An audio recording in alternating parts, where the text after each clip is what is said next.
Tom, let's start with the January transfer window. It's obviously come to an end. What were your thoughts? I think the one that tipped the balance into what other people thought was the Godot deal not materialising. It was a bit disappointing on the final day that we couldn't get that one over the line. But that we identified the areas of the pitch we wanted to strengthen in, and I feel as though we did that. So we're a team who have scored in 80-90% of games we've played in this season, but not kept enough clean sheets. So we brought Caleb Wiley in, and James Abankwah looks a very capable centre half, and the goalkeeper Selvik also will strengthen us. And the one that we was just missing, especially with Bar's injury, was the Martial Godot deal, which was really, really close to happening on deadline day, and we were all a little bit frustrated that it didn't materialise. I suppose then you'd say, was there not a backup to him? Yeah, but it's really difficult to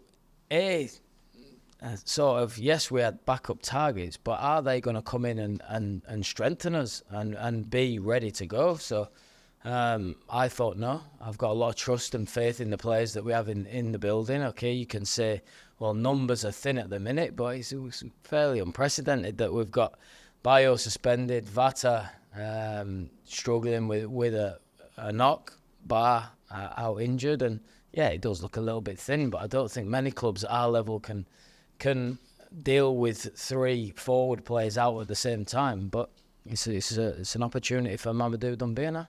So you're saying you'll settle for what you've got?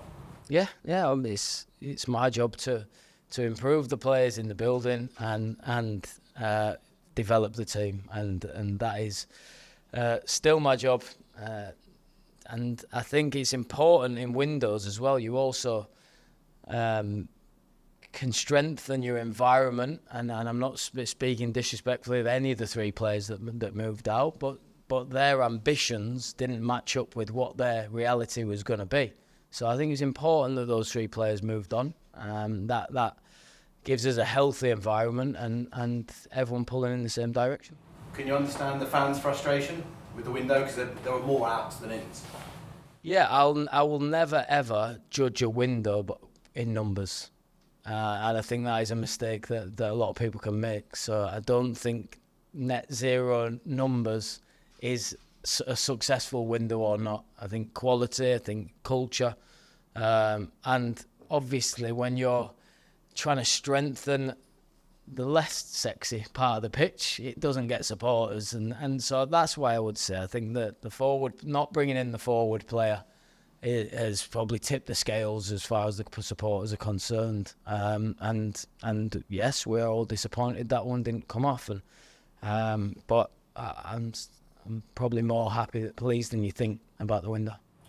I suppose with Bayo being out now for 3 games, that puts the pressure on the strikers, but even with Bayo, just having those 2 and your backup being an 18-year-old, it's a big ask, although he's got plenty of potential, no doubt about that. Yeah, I mean, Rocco Vata's played there in his career, and Quadro Bar is also, so when all 4 are fit and firing, that we'd have plenty of options in that 9 position, but 2 of them are out for the next week, and one of them's a doubt. So, yeah, like I said, any team would struggle with having injuries in the similar part of the pitch. So it's been my call, absolutely my call. It's a fine balance between having 2 number 9s unhappy and trying to manage that and the effect that has on your squad, and being able to deal with a suspension or an injury. So I still feel like we've made the right call, and like I said, more than anything is I trust Mamadou Doumbia, and it's a big opportunity for him now. With the window now gone, what are the realistic aims and ambitions, do you think, for Watford now?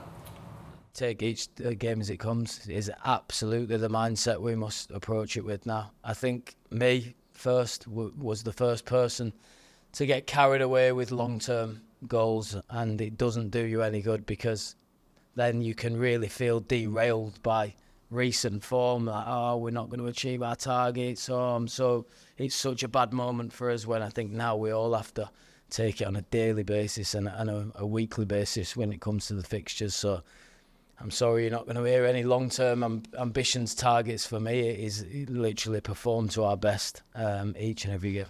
So Rocco Vata, unlikely for this weekend. What's the scenario? Yeah, so Rocco took a knock in training, which we're really pleased with how he's recovered from that.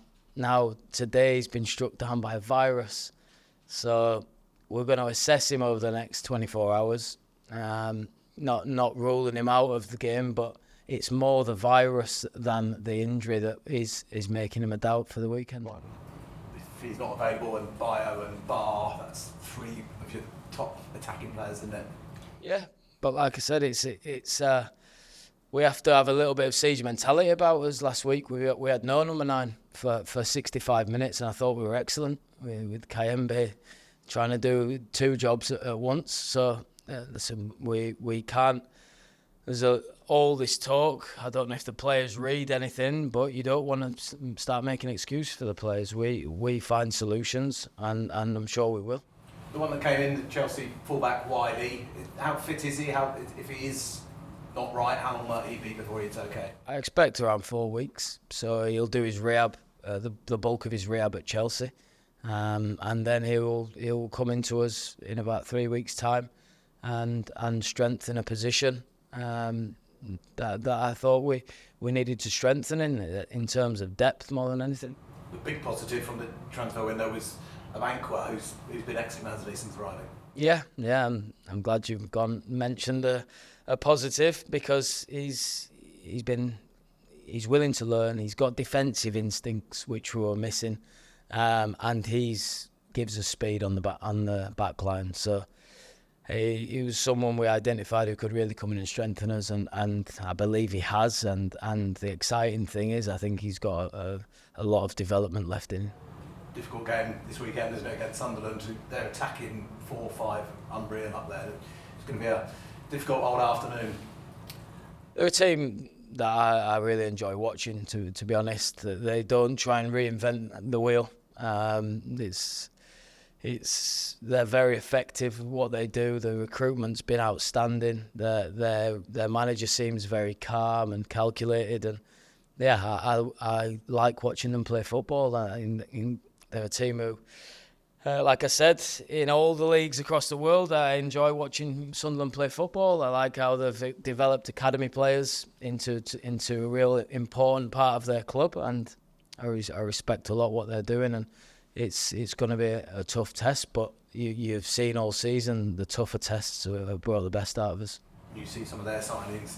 I mean, how they got Lafay, I don't know, probably through the manager, but they've got Dans as well. Their recruitment excellent, and it's going to help them push on. I mean, they've done so well to stay up there with the other 3.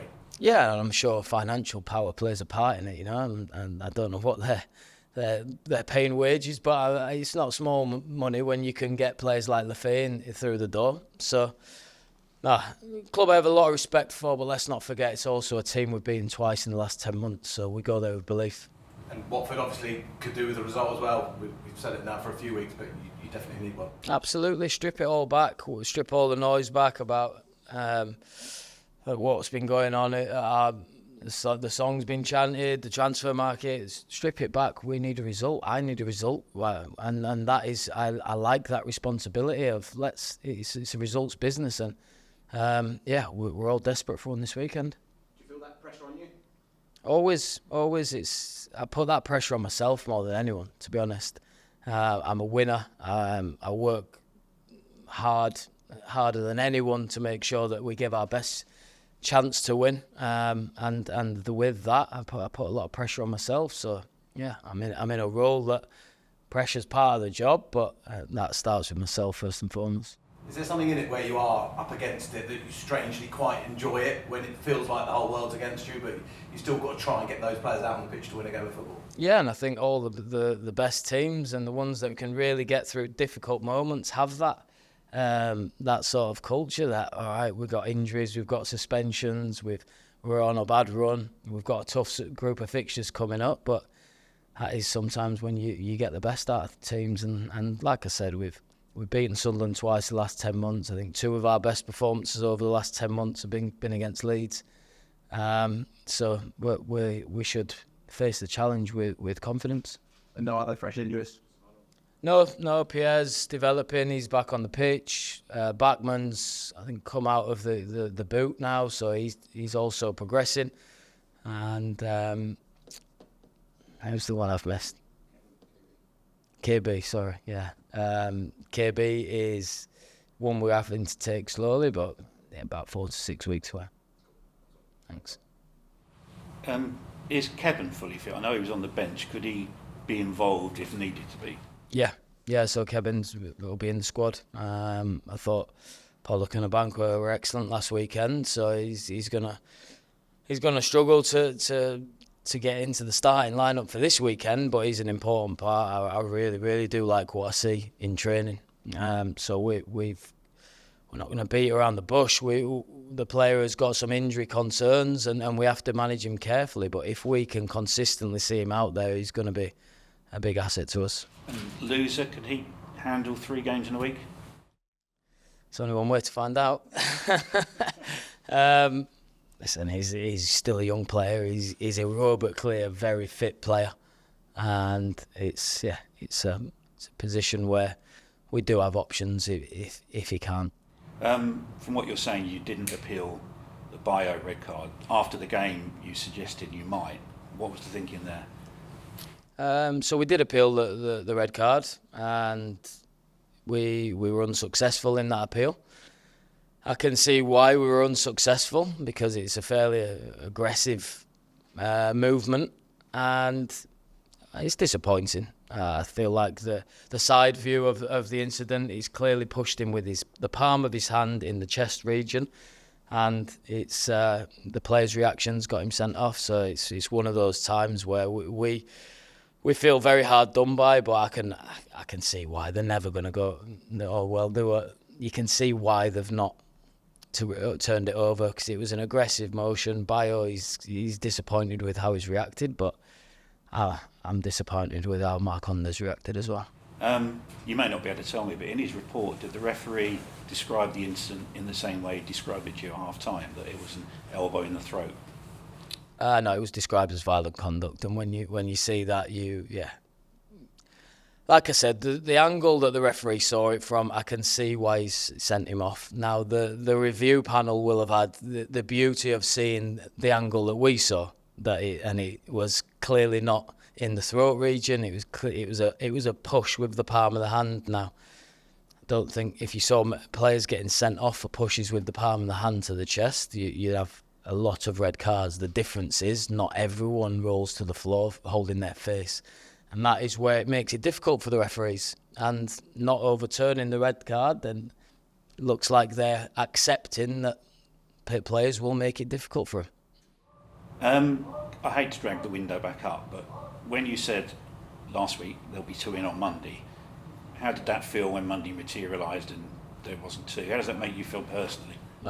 Personally, I'll learn from that. I don't think I'll ever put a numerical target or certain certification on how many we're going to bring in, because, like I said, when you're working to a budget, which most Championship clubs are, you've got specific targets, and then you've got B and C targets that don't come off, and then you've got D and E targets that I feel like don't improve us. Then we didn't come in and get the numbers that I thought we would. Now the swaying point was the Godot deal, which we all thought we had a deal for, and fell through, unfortunately. I slightly disagree. I think maybe the swaying point was that you didn't get those Championship experienced, oven ready, whatever you want to call it, players, because you've left, 2 have left and none have come in. So I know what you mean about numbers, but you've actually lost experience rather than gained it. Yeah, and without mentioning names, just the 2 that we were going for, one, the finances just wouldn't weigh up for either club, and the second one to turn the move down. The club's agreed the deal, and he turned us down, so there's nothing we can do about that. And I'm happy we managed to get Caleb in, and the goalkeeper Egil, James Abankwah, and unfortunately the Godot one didn't. I don't think think something that's probably not spoke about enough in this window is, and rightly so, we can, as a club, we can understand the frustration, we get it. But I think what's not spoken enough about is the fact that we had interest in our best players, and not once did it come across our minds that we were going to let any of them go. That is positive, and that is the way the club operated before. But when the owner says he's going to support you, do you feel you were supported? See, we have to be. I do, in terms of we improved the area of the pitch that needed improving. Now, like I said, the Godot deal was tipping the scales. I think what the owner means by backing me, and I feel the support from Scott especially, is that they're going to give us time and stability to make sure that this is a success. And like I said, it's very, very difficult to compete with the top four, as the league says. I think there's a 13-point gap. It's exceptionally difficult. The stability, the quality, the budgets that they're working to, they're the best four, clearly. Now, I feel, given time, I can make us the best of the rest. That takes a hell of a lot of hard work and nailing every single detail, like Ipswich did last season. And I feel the backing and support of the owner and Scott that I'll be given the time to do that. One last question on the window. If the planning, as the sporting director said, starts in September, how is it that we end up on the last day of the window, not in a mess, but not bringing in the players that he apparently was lining up 4 months ago? I think that just comes down to budgets. When you have a pot of money to go to war with and spend £2.5–3 million on a player, or £500,000 on a loan fee, then you can execute targets A, B and C. We unfortunately don't have that for one reason or other, and that's more of a question for Scott and Gianluca. But we don't have that war chest to go with. Sometimes the grass is always greener, but let's look at, on Saturday we'll have 6 or 7 academy products in our squad. Let's be proud about that. It's an opportunity for them to flourish, and you never know, it might be start something special for a couple of them. Looking ahead to that then, with that squad, the young players, people we brought in, we're under no pressure in as much as we're not expected to win. We're out the playoff places, and you've talked about just looking one game ahead. Put all that together, this is probably one of the least pressurised situations we've been in. Yeah, like individually, I put myself always under pressure, and I hope the players do that as well. And there's absolutely no excuses before this game has started. Like I said, we have beaten Sunderland twice in the last 10 months. Our best performances generally come against the better opposition. It'll be a football match when usually you see the best of us, when it's two teams trying to play the football the right way. So I'm absolutely not going there with a lack of belief or setting a team up for damage limitation. And the players know that we need a win as much as they do, and a positive performance as much as they do. And yeah, it's sometimes when you feel like everything's against you, like we said before, it can bring the best out of you. I know you said only one game at a time. This is probably our toughest week of the season in terms of fixtures, isn't it? Yeah, on paper, you'd have to say two long travels to the northeast and playing against quality opposition. So yeah, I couldn't disagree with that. Cheers, mate. Tom, the supporters coaches leave at 4 a.m. for Sunderland. Do you have a message for the fans making the long trip north? Yeah, I take my hat off to you, to be honest. Complete and dedication, and I'm sure there'll be many that will be doing the two, Sunderland and Middlesbrough. So yeah, I absolutely appreciate that support, and we understand the new Sky schedule is not making things easy for some supporters with 12:30 on a Saturday away at Sunderland, but it's the nature of it now, and we appreciate that, and we will do all we can to repay that support with a strong performance.